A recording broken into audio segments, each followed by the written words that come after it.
The first time I saw Emily, she was walking down a crowded street, her hair catching the late afternoon sun. She was the kind of woman who turned heads, tall, confident, with a smile that could light up the darkest room. I was drawn to her instantly, like a moth to a flame. We met by chance, a casual introduction through a mutual friend, but the connection was immediate, electric. I was successful, driven, and always in control. With Emily, everything felt effortless, natural. We were the perfect couple, or so I thought. Our life together seemed flawless. I had built a thriving business from the ground up, and Emily, with her looks and charm, had transitioned from modeling to becoming a successful social media influencer. We had a beautiful daughter, Lily, who was the center of our world. Our home was a masterpiece, a sprawling estate in a quiet, upscale neighborhood. Friends envied us. Strangers admired us. On the surface, everything was perfect. I had it all: a loving wife, a wonderful daughter, and a life that most people could only dream of. But perfection is often an illusion. Emily was always busy with her career, constantly on her phone, managing her online presence, collaborating with brands, attending events. I didn't mind. I was busy too, caught up in the demands of my business. We had an understanding, a rhythm that worked for us. We trusted each other, or at least I trusted her. One night, after a particularly long and exhausting meeting, I came home late. The house was quiet, save for the faint hum of the air conditioning. I walked past Lily's room, pausing for a moment to listen to her soft breathing. She was my world, the one thing that kept me grounded in the chaos of our lives. I continued down the hall to our bedroom, where I found Emily already asleep, her phone buzzing softly on the nightstand. I almost ignored it, but something, a gut feeling perhaps, made me reach for it. The screen lit up with a notification. My hand hesitated over the phone, fingers trembling slightly as I resisted the urge to unlock it. I shouldn't have felt this way. I shouldn't have doubted her. But the buzzing continued, relentless, as if mocking my hesitation. My heart pounded in my chest as I stood there, the room suddenly feeling too small, too stifling. I told myself to let it go, to trust her. But as I set the phone back down, that gnawing feeling in the pit of my stomach refused to leave. I turned away, trying to push the thoughts from my mind, telling myself that everything was fine, that I was just tired, overworked. But deep down, I knew something was wrong. Something was off, and it was only a matter of time before I would have to face it. That night, I lay in bed, staring at the ceiling, unable to shake the feeling that my perfect life was about to unravel. The next evening, I can't shake the feeling from the night before. It's gnawing at me, like a splinter lodged deep in my mind. Emily is in the shower, the sound of water muffling my thoughts. Her phone sits on the nightstand, innocuous and silent, but it feels like it's taunting me, daring me to look. I tell myself it's nothing, that I'm being paranoid, but the urge is too strong, the doubt too overwhelming. I pick up her phone, my fingers trembling slightly as I unlock it. The passcode hasn't changed. She's that confident, that sure of herself. I scroll through her messages, heart pounding harder with every swipe. And then I find them. The messages are explicit, raw. They're from him, a man we both know.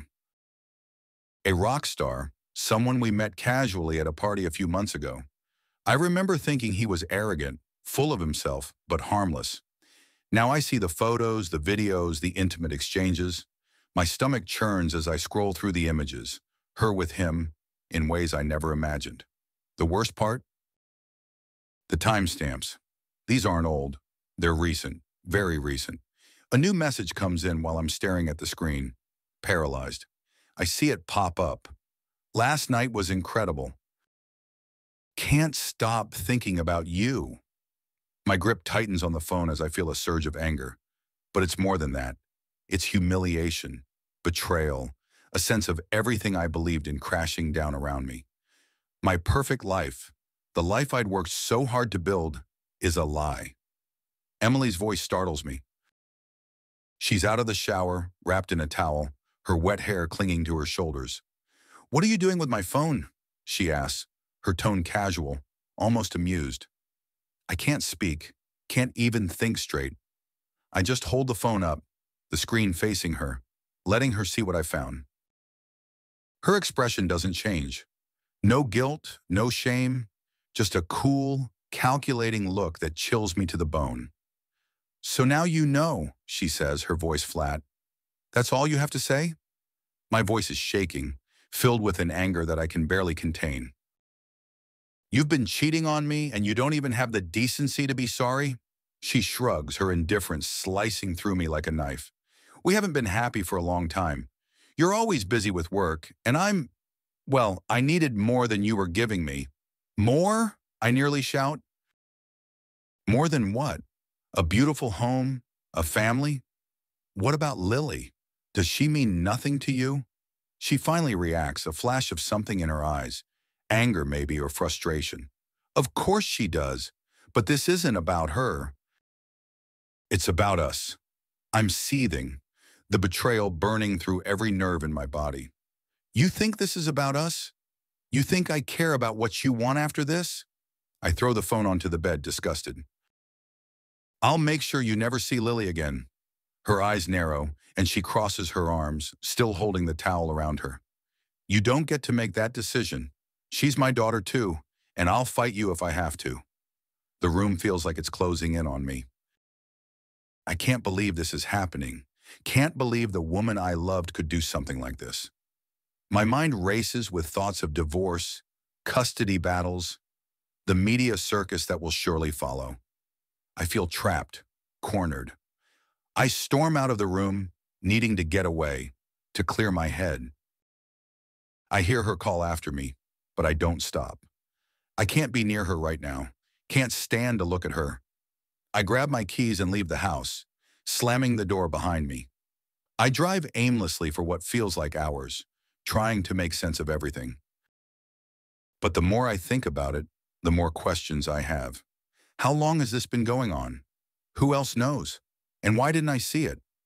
I replay the past few months in my mind, looking for signs, clues that I missed. But nothing stands out. She was always busy, but so was I. We had our routines, our lives, and they never seemed out of sync. Until now. Eventually, I end up at a bar, ordering a drink, even though I don't really want one. I just need something to numb the pain, to dull the sharp edges of my thoughts. The bar is dimly lit, almost empty, and the bartender doesn't ask questions. I sit there staring into my glass, thinking about what I'm going to do next. Divorce seems inevitable, but it's more than that. This isn't just about ending our marriage, it's about revenge. I want her to pay for what she's done, to feel the same pain I'm feeling now. I finish my drink and pull out my phone. There's a part of me that doesn't want to do this, that wants to just walk away and let it go. But that part is small, drowned out by the anger and the need for retribution. I start making calls, first to my lawyer, then to a private investigator. I need to know everything. I need to make sure I'm prepared for whatever comes next.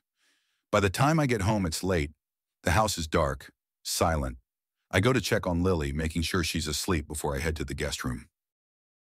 I can't sleep in the same bed as Emily, not after what I've seen, what I know.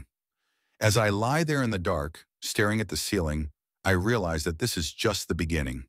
There's so much more to uncover, so much more to deal with. The next morning, I wake up early, the weight of what I have to do pressing down on me.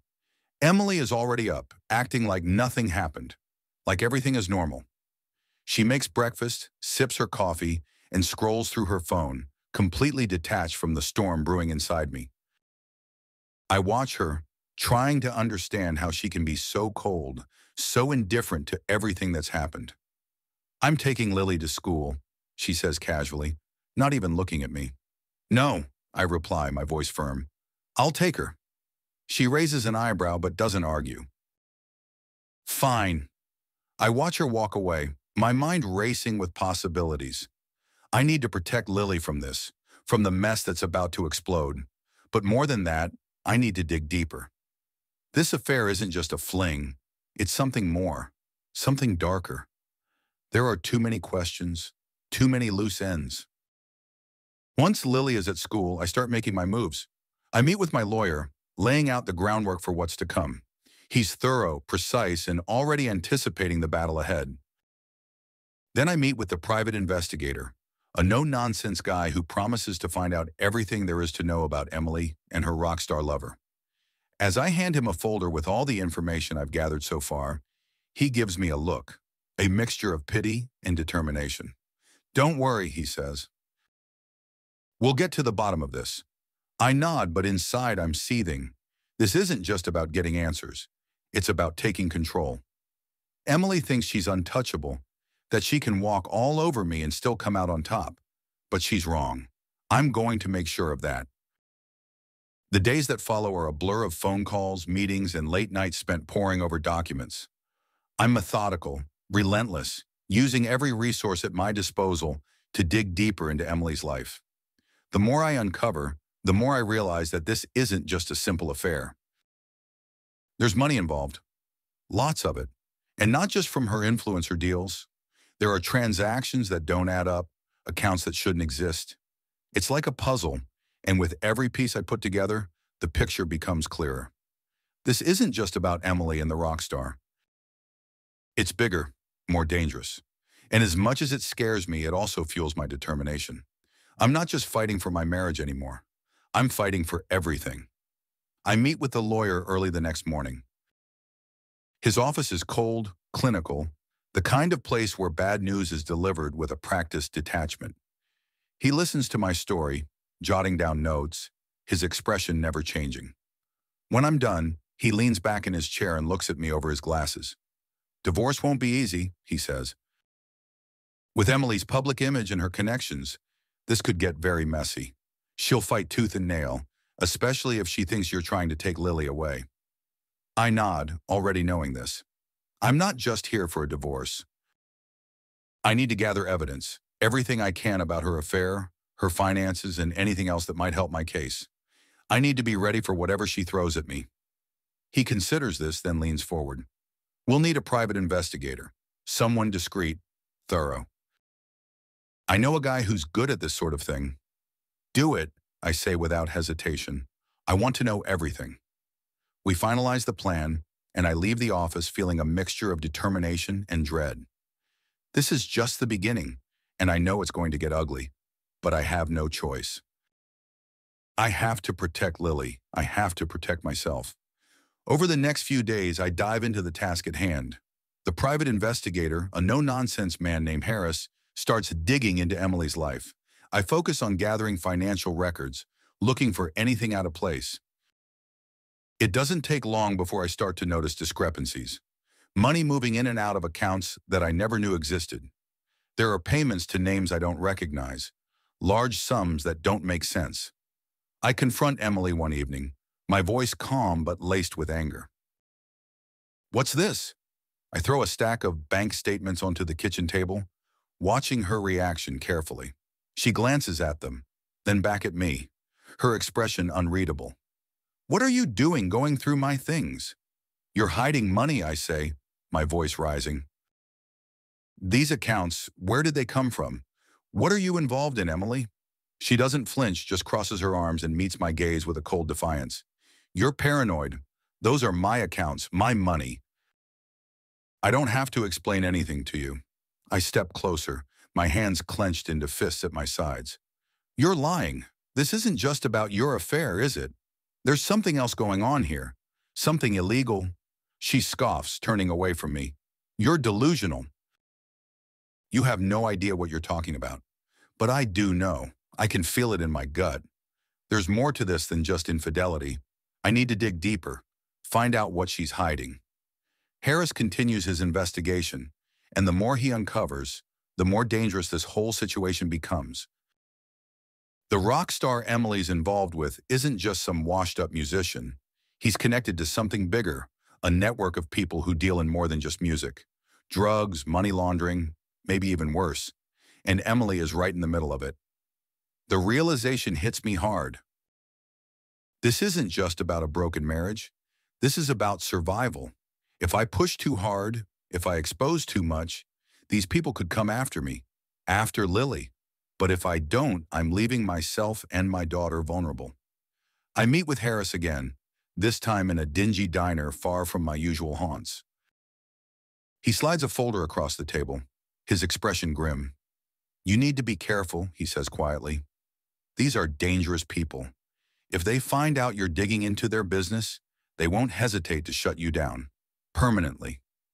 I open the folder, my eyes scanning the pages.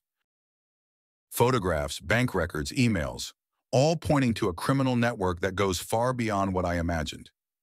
Emily is deeper into this than I thought, and it scares the hell out of me.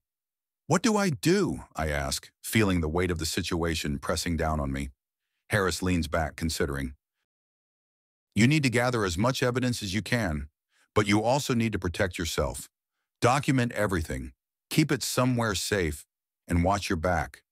If they suspect you're onto them, things could get dangerous fast." Dangerous. The word lingers in the air between us, heavy and suffocating. I nod, knowing that he's right. I'm walking a tightrope, and one wrong step could send everything crashing down. That night I barely sleep. Every noise, every creak of the house puts me on edge. I lie awake, thinking about Lily, about how I'm going to keep her safe through all of this. Emily moves through the house like a ghost, her presence a constant reminder of the betrayal and the danger we're in. She knows I'm onto her now, and she's not taking it lightly. She starts pushing back in small ways, cutting off access to accounts, moving money around faster than I can track it. I can see the fear in her eyes, though she tries to hide it. She knows she's cornered, and that makes her even more dangerous. One evening, after putting Lily to bed, I sit in the living room, staring at the documents Harris gave me. I know what I need to do, but the thought of it makes my stomach churn. I have to go to the authorities. I have to expose what I've found, but I can't do it blindly. I need leverage, something to ensure that Lily and I come out of this unscathed. Emily walks in, her eyes narrowing as she sees the papers spread out on the coffee table. "Still playing detective?" she sneers, her voice dripping with disdain. I look up at her, my expression hard. "This isn't a game, Emily. You've put us all in danger, and for what? Money? Power?" She laughs, a cold, bitter sound. "You don't understand. You never did. This is bigger than you, bigger than us, and you're way out of your depth." "Maybe," I admit, standing up to face her, "but I'm not backing down. Not this time." She steps closer, her voice low and menacing. "You think you can take me on? You think you can win? I'll destroy you in court. I'll take Lily away from you, and there's nothing you can do about it." Her words hit me like a sledgehammer, but I don't flinch. I've come too far to be scared off now. "You can try," I say evenly. "But I'm not the one breaking the law. I'm not the one who's in bed with criminals. And when the truth comes out, you'll be the one who loses everything." For a moment, I see something flicker in her eyes. Fear, uncertainty. But then it's gone, replaced by that cold, hard mask she's been wearing for weeks. "Good luck with that," she says, turning on her heel and walking away. As she disappears down the hallway, I take a deep breath, steadying myself. I've got the evidence, but now I need to make sure it's enough. Enough to protect Lily, enough to bring Emily and her partners down. The tension in the house becomes unbearable. Every conversation is a battle. Every interaction a test of wills. I'm constantly on edge, waiting for the next move, the next escalation, and I know it's coming. Emily is desperate, and desperate people are dangerous. One night, I'm woken by the sound of footsteps outside my door. I sit up, my heart pounding, straining to hear. The footsteps pause, and then I hear the soft click of a door closing. I get up, moving silently down the hall. I find Emily in the guest room packing a suitcase. She looks up as I enter, her eyes narrowing. "I'm leaving," she says flatly. "This has gone too far." I nod slowly. "You're right. It has." For a moment, we just stare at each other, the tension between us thick and suffocating. Then she closes the suitcase and walks past me without another word. As I watch her go, I feel a strange mix of emotions. Relief, fear, anger. This isn't over, not by a long shot, but I know that the next move is mine, and I need to make it count. Emily's departure is the calm before the storm. I know she's planning something, and I need to be ready for it. The documents, the evidence I've gathered, it's all I have to protect myself, to protect Lily. And I won't let her take that away from me. The battle lines are drawn. It's only a matter of time before everything comes crashing down. And when it does, I'll be ready. The confrontation was inevitable. I knew it as soon as I saw the way things were escalating.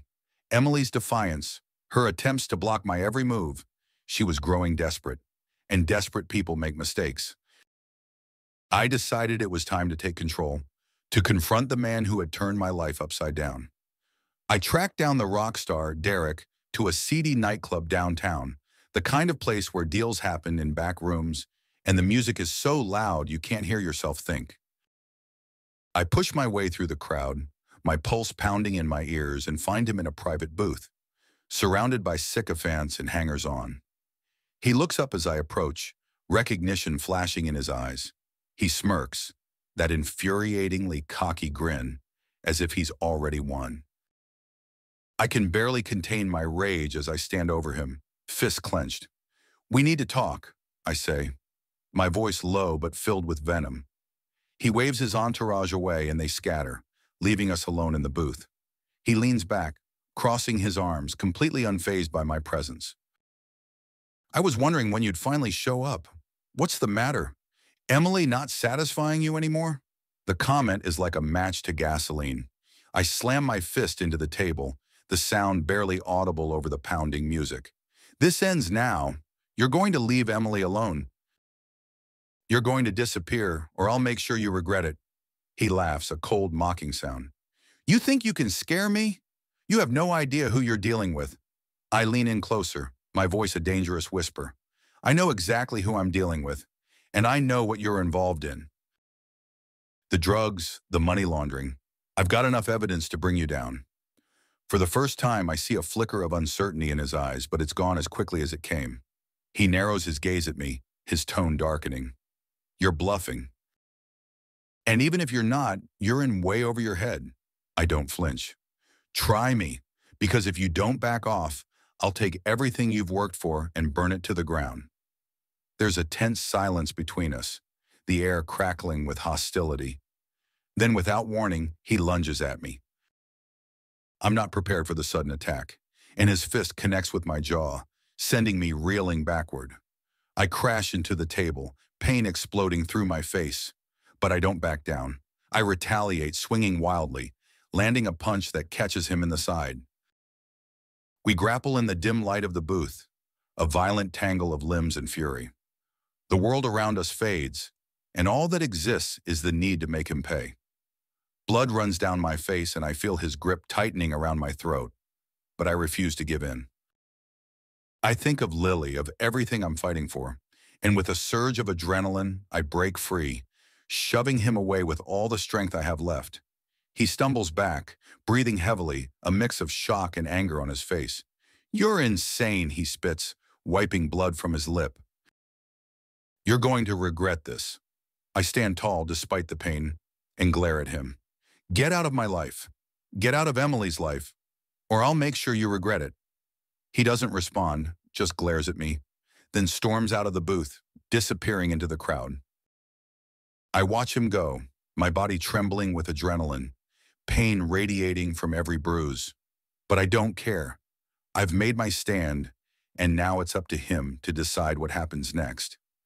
I leave the nightclub, every step sending waves of pain through my battered body. The cool night air hits my face, stinging the open cuts. But it's a welcome relief from the suffocating heat inside. I know this isn't over. Derek is a dangerous man, and I've just thrown down the gauntlet. When I get home, Emily is waiting for me, her eyes wide with fear and anger. She must have known where I went, what I did. "You went to him, didn't you?" she accuses, her voice trembling. I don't deny it. "I told him to stay away. I told him to leave us alone." She looks at me, something shifting in her expression. There's fear there, but also something else, resignation. You shouldn't have done that. You don't know what he's capable of. I don't care, I snap. I'm done playing games. This ends now. Her face pales and she takes a step back, as if the weight of everything is finally crashing down on her. You don't understand. It's not just him. There are others. They won't let you just walk away. What are you talking about? I demand, my heart sinking. She hesitates, then finally she breaks. It wasn't supposed to go this far. I got involved with Derek because I thought it would be exciting. But then I found out what he was really into, and by then, it was too late. He used me, and now they're all involved. Powerful people, dangerous people. My blood runs cold. What do you mean, they? Who else is involved? She shakes her head, tears welling in her eyes. You don't want to know. If you keep pushing, they'll come after you. They'll come after Lily. The fear in her voice is real, and it hits me like a punch to the gut. This is bigger than I imagined. I thought I was fighting one man, but now I see it's an entire network. And I've just put myself and my daughter right in the crosshairs. I have to end this, I say, my voice barely above a whisper. Emily grabs my arm, desperation in her eyes. You can't. You have to stop. We have to leave, disappear before it's too late. I pull away, shaking my head. I'm not running. I'm not leaving Lily to grow up in fear. I'll find a way to protect us. But I need you to tell me everything. Every name, every detail. If we're going to survive this, I need to know what I'm up against. She hesitates, then finally she nods. Okay, but you have to promise me. If anything happens, you'll take Lily and go. Don't look back. I promise, I say, even though I have no intention of running. Not yet. She begins to talk, revealing names, places, the depths of the criminal enterprise she's become entangled with. It's worse than I imagined. Politicians, businessmen, people with the power to ruin lives or end them. And Derek is just one piece of the puzzle, a puppet in a much larger game. I listen, taking it all in, my mind racing with the implications. This isn't just about revenge anymore. It's about survival. I know that now, and I know that the only way out is through. The next day, I meet with Harris again, showing him the new information. He's grim but determined. This changes things, he says. We'll need to be careful, very careful. I nod, feeling the weight of what's to come. We need to bring them down, all of them, but we have to do it right. No mistakes. He agrees, and we begin to plan our next move. Every step is calculated, every detail considered. We can't afford any slip-ups. One wrong move, and they'll come for us. As we put the plan into motion, I can feel the tension building. Every day that passes, the danger grows. Emily is on edge, her fear palpable. I know she's worried, and part of me wonders if I'm making the right choice. But there's no turning back now. The confrontation is inevitable.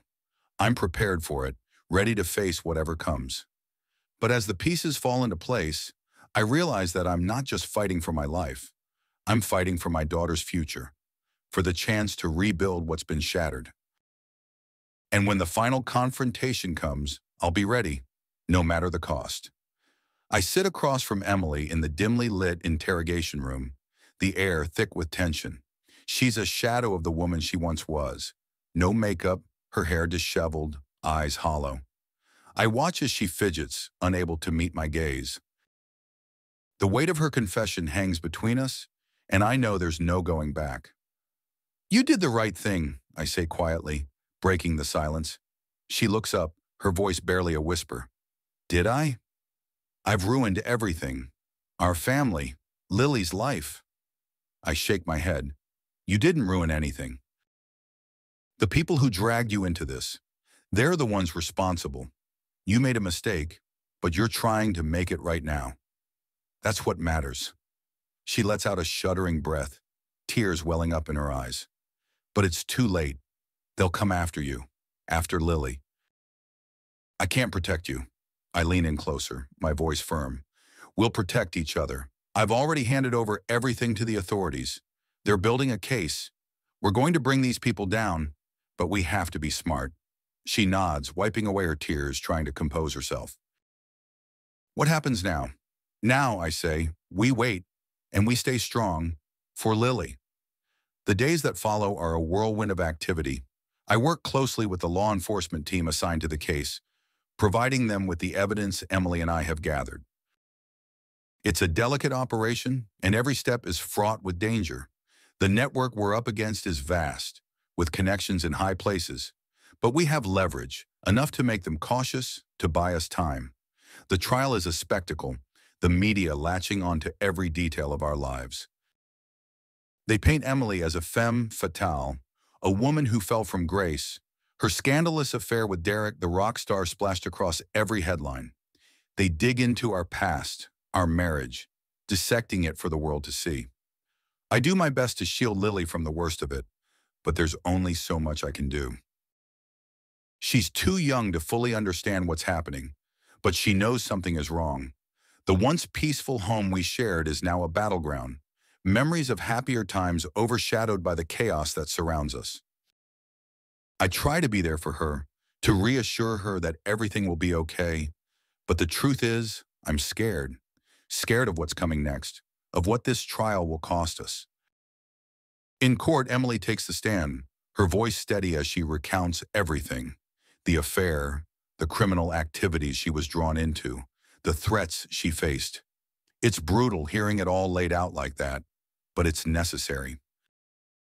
The prosecution builds their case methodically, piece by piece, until there's no doubt left about the network's guilt.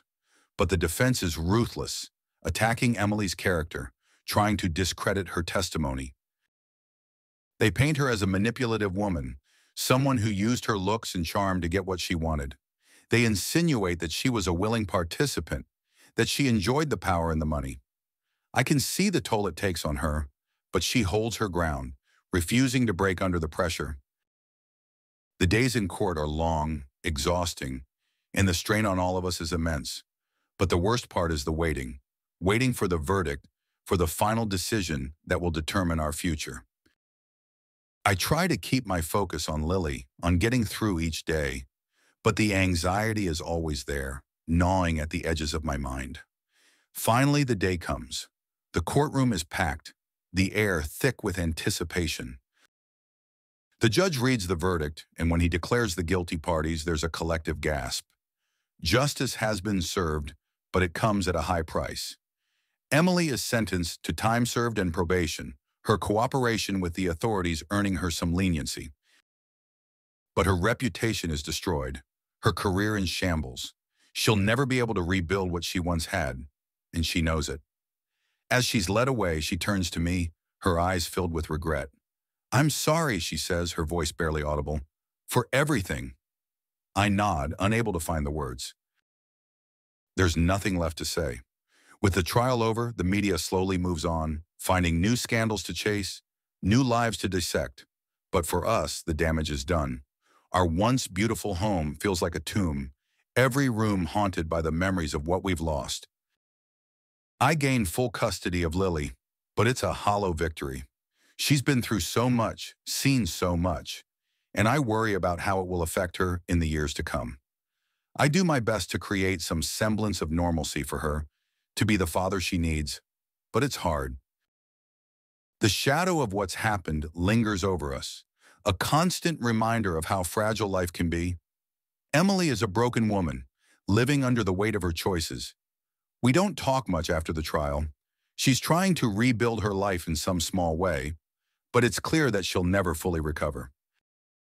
The person she was before all this, confident, beautiful, full of life, is gone, replaced by someone I barely recognize. As I move through the empty house, packing up our things, I can't help but feel the loss of what we once had.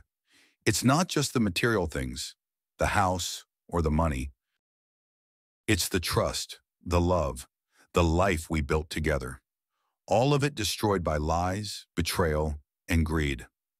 I take Lily by the hand, leading her out of the house for the last time. We're leaving this place behind, starting fresh somewhere new. It's what we both need, a chance to heal, to move forward. But as we drive away, I can't shake the feeling that the past will always be with us, no matter how far we go. The road ahead is uncertain, but I'm determined to make the most of it. Lily deserves that much. She deserves a chance to grow up without the weight of all this hanging over her. I'll do whatever it takes to give her that, even if it means starting over from scratch. As we settle into our new life, I try to focus on the future. It's not easy, but it's necessary. I keep reminding myself that we survived, that we came through the fire, scarred but still standing. That has to count for something, but the scars run deep, and I know that they'll never fully fade. The memories of what happened, the choices we made, will always be with us. They're part of who we are now, part of our story, and I can only hope that in time, we'll find a way to live with them. Emily's betrayal nearly destroyed me, but it also showed me what I'm capable of, how far I'm willing to go to protect the people I love. It's a hard lesson, but one I needed to learn. Now it's up to me to take that knowledge and use it to build something better, something stronger. Lily and I are moving forward, one day at a time. The future is uncertain, but we're facing it together. And for now, that's enough. The final confrontation is inevitable. I've spent weeks preparing, gathering every resource, every bit of leverage I can find. The criminal network we've exposed is vast, its tentacles reaching into places I never imagined. But I've come too far to turn back now. This is the end game, and I need to make sure it plays out in my favor, for Lily's sake and for mine. I've been monitoring the man at the top, the mastermind behind the operation. He's careful, elusive, but I've managed to track his movements. Tonight, I'm meeting him face to face. I can't bring law enforcement with me. This needs to be handled delicately. If I push too hard, if I make one wrong move, he could vanish, taking any chance of justice with him. Or worse, he could come after us. The location he's chosen for our meeting is a stark contrast to the glitz and glamour of his usual haunts. It's a rundown warehouse on the outskirts of the city, the kind of place where bad things happen in the dark. I arrive early, the building looming over me like a specter. My heart pounds in my chest, the weight of what I'm about to do pressing down on me. I walk inside, my footsteps echoing through the empty space. The air is thick with dust, and the only light comes from a few flickering bulbs hanging from the ceiling. I see him standing in the center of the room, flanked by two men who look like they've seen their share of violence. He's tall, imposing, his presence dominating the space.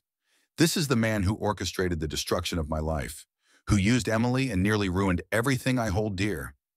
I step forward, keeping my voice steady. It's over. I have everything I need to bring you down. He doesn't flinch, doesn't even blink. Instead, he smiles, a cold, calculated expression that sends a chill down my spine. You think you're in control here?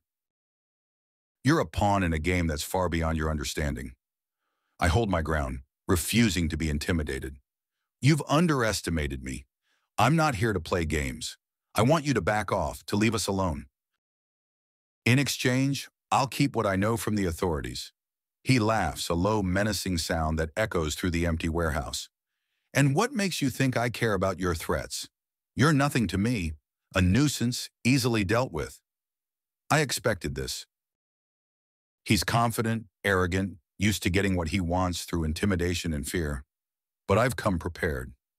I reach into my jacket and pull out a small, unassuming device, a recording of Emily's confession, along with every piece of evidence we've gathered. I press play, and her voice fills the room, detailing the crimes, the connections, the names. Everything he's worked so hard to keep hidden. His smile falters, just for a moment, and I know I've struck a nerve. You won't get away with this, he snarls, taking a step forward. The two men beside him tense, ready to act. I don't back down. If anything happens to me, this goes public. The authorities will have everything they need to dismantle your entire operation. You'll lose everything. He stops, considering his options. The tension in the room is palpable, every second stretching into eternity. Finally, he nods, a reluctant acknowledgement that I've outmaneuvered him, at least for now. You've made your point, he says, his voice cold. But this isn't over. Not by a long shot. You and your daughter will never be safe as long as I'm still standing. I don't let him see the fear that grips me at his words. Then you'd better hope I never have a reason to come after you again. He glares at me, his eyes burning with hatred. Get out! Before I change my mind. I don't wait for a second invitation. I turn and walk out of the warehouse, my heart pounding in my chest, adrenaline surging through my veins. As I step into the night, the cool air hits me, and I take a deep breath, trying to steady myself. It's over, for now. But his words echo in my mind. We'll never be safe as long as he's alive, as long as his network still operates. I've won this battle, but the war is far from over. The next few weeks are a blur of legal proceedings, testimony, and media scrutiny. The trial drags on, every detail of our lives laid bare for the world to see. Emily's testimony is crucial, and despite everything, she holds up under the pressure. The authorities managed to arrest several key figures in the criminal network, but the man at the top, the mastermind, remains out of reach. I can see the toll it takes on Emily.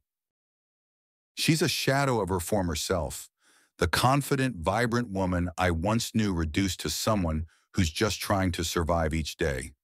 She begs for my forgiveness, but I can't give it. It's too late for that. The damage is done, and there's no going back. When the verdict finally comes, it's a bittersweet victory. The network is dismantled, the key players behind bars, but the cost has been immense. Emily is sentenced to probation, her cooperation sparing her from a harsher punishment, but her life is in ruins. She's lost everything, her career, her reputation, her family, and then there's Lily. She's been through so much, seen too much for someone her age. I try to shield her from the worst of it, but the scars are there, invisible but deep. She doesn't talk much about what happened, but I can see it in her eyes, in the way she clings to me, afraid to let go. We move forward, but the shadow of the past lingers over us. The media eventually loses interest, moving on to the next scandal, but the damage is done. Our lives will never be the same. Emily reaches out to me one last time, asking for forgiveness, for a chance to rebuild some semblance of a relationship. If not for us, then for Lily. But I can't. The trust is gone, shattered beyond repair. I tell her that I'll always make sure Lily knows who her mother is, that I won't stand in the way of their relationship. But as for us, there's nothing left to salvage. She breaks down, pleading, but I stand firm. I have to, for Lily's sake and for mine. As the weeks turn into months, we begin to pick up the pieces of our lives. I focus on rebuilding, on creating a new life for Lily and me, one free from the ghosts of the past. But it's not easy. The memories, the betrayal, the fear, they're always there, lurking in the background. One day, as I'm packing away the last of our things from the old house, I find a photo album tucked away in the back of a closet. It's filled with pictures of happier times before everything fell apart. I flip through the pages, each image a reminder of what we once had, what we lost. I close the album and place it in a box, sealing it shut. Some things are better left in the past. Lily and I move into a new home, a small, cozy place in a quiet neighborhood. It's not as grand as the old house, but it's ours, a fresh start. As I look around the new space, I feel a glimmer of hope, a sense that maybe, just maybe, we can build something new, something better. The future is uncertain, but I'm determined to face it head on. For Lily, for myself. We've been through hell, but we're still standing. And as long as we have each other, we can face whatever comes next. Emily's betrayal changed everything, but it also taught me something valuable, the strength to survive, to protect what matters most. I'll carry that lesson with me always.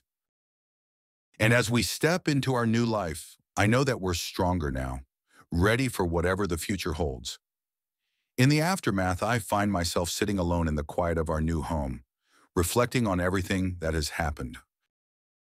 The chaos, the betrayal, the fear, it all feels like a distant nightmare, but the scars it left are still raw. Emily's betrayal nearly destroyed me, nearly destroyed us. but it also taught me something invaluable about myself, about the lengths I'll go to protect what's most important. Lily is upstairs, asleep in her new room, finally at peace after the storm we've weathered together. I watch her sometimes just to remind myself that despite everything, she's still here, still safe, but I know the road ahead won't be easy. The psychological toll of what we've been through is immense, and I worry about the long-term effects on her. I've tried to shield her from the worst of it, but how much can a father really protect his child from the harsh realities of the world? Emily reached out again, just once after everything was over. She begged for forgiveness, for some kind of redemption, but I couldn't give it. Not after all the lies, the deceit, the danger she brought into our lives. I told her that Lily would always know who her mother is, that I wouldn't stand in the way of their relationship. But as for us, there's nothing left. The trust was shattered, and without it, there's no foundation to build on. She broke down in that moment, and a part of me wanted to comfort her, to tell her that it would all be okay. But I couldn't. It wasn't okay, and it never would be. I had to walk away, for my own sanity and for Lily's future. The media eventually moved on to the next big scandal, leaving us to pick up the pieces of our lives. The criminal network was dismantled, but the damage it did to us was irreversible. I still feel like I'm looking over my shoulder, waiting for the other shoe to drop, but I try to push those fears aside. We're free of them, at least for now, and I need to focus on rebuilding, on giving Lily the life she deserves. As I pack away the last remnants of our old life, I come across a photo of us from happier times. The three of us, smiling, carefree, unaware of the storm that was brewing just out of sight. I look at that photo for a long time, feeling a mix of sorrow and resolve. I seal it away in a box, knowing that some things are better left in the past. Our new home is modest, nothing like the grand house we left behind, but it's ours, a fresh start. I've worked hard to create a sense of normalcy for Lily, and slowly we're finding our rhythm again. There are still tough days, moments when the past feels too heavy to bear, but I remind myself that we survived. We came through the fire, scarred but still standing. That has to count for something. The future is uncertain, but as I look around at the life we're building, I feel a glimmer of hope. Lily is resilient, stronger than I ever imagined, and she gives me strength too. We talk about the future sometimes, about what we want to do, where we want to go. I'm determined to give her the world, to make up for everything she's lost. But trust is a fragile thing. Once broken, can it ever truly be restored? I don't know. I've been hurt too deeply to answer that question honestly. I want to believe that one day I'll be able to open my heart again, to trust someone fully. But the wounds are still too fresh, the memories too vivid. For now, I'm focused on Lily, on being the father she needs, the protector she deserves. We're moving forward, one step at a time. I can't change the past, but I can shape our future, and that's what I'm determined to do. I'm learning to let go of the anger, the need for revenge. It consumed me for so long, nearly turned me into someone I didn't recognize. But I'm done with that now. It's time to heal, to rebuild, to find peace. As Lily and I settle into our new life, I find myself reflecting on the journey we've been through. It was harrowing, painful, but it also revealed a strength in me that I didn't know I had. I'm a different person now, wiser, maybe a bit harder, but also more determined. I know what matters most, and I won't let anything come between us again. One evening, as we sit together on the porch, watching the sun dip below the horizon, Lily looks up at me with those big, trusting eyes. "Are we going to be okay, Daddy?" I smile, brushing a strand of hair from her face. "Yes, sweetheart. We're going to be just fine." And in that moment, I believe it. The future is ours to shape, and though the past will always be with us, it doesn't have to define us. We're stronger now, ready to face whatever comes next. As we move into this new chapter, I know that there will be challenges, but I also know that we're not alone. We have each other, and that's enough. The shadow of the past still looms, but it's fading, little by little, as we build something new, something better. The road ahead is uncertain, but it's also filled with possibility. And for the first time in a long time, I feel like we're going to be okay. We've been through hell, but we're still here, still standing. And as long as we have each other, we can face whatever the future holds. This is our new beginning, our fresh start. The past is behind us and the future is ours. We're ready for it, whatever it may bring.